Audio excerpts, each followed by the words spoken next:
Zangu. Yes, I was born ready. Jina lako kamili ni nani? Godfrey Kamoti Paul. Jina utotoni ulikuwa unaitwaje? Godi.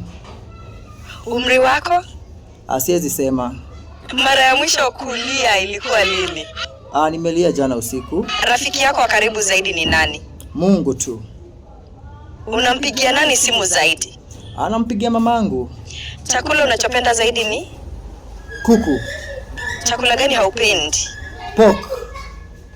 Ni chakula gani unapika vizuri zaidi? Wali, rice. Kazi yako ya kwanza ilikuwa ipi? Muziki tu. Ulilelewa wapi? Kibra namba 8. Unashabikia timu gani ya mpira? Arsenali. Unaamka saa ngapi? Saa 11 asubuhi. Unalala saa ngapi?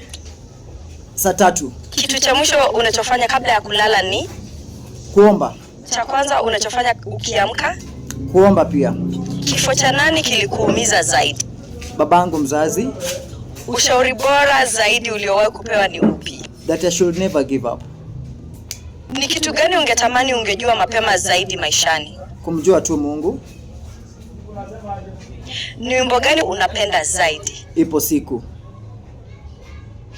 Wimbo wako wa kwanza uliorekodi ulikuwa upi? Bora uhai. Neno moja kuelezea safari yako ya muziki. Sio rahisi, but you should never give up. Naweza pata kionjo cha wimbo ambao unapenda zaidi wake mwenyewe? Nawaza na wazua kwake kwenye shimvua, najua ipo siku dize watanitambua, naishi maisha yangu. Asante sana. Nimeshukuru. Yeah. Najua ipo siku. Niko dize 254. Nawaza na wazua kwake kunyeshe mvua, najua ipo siku dize watanitambua, naishi maisha yangu napambana kupata na kukosa, yote ni shauri yangu.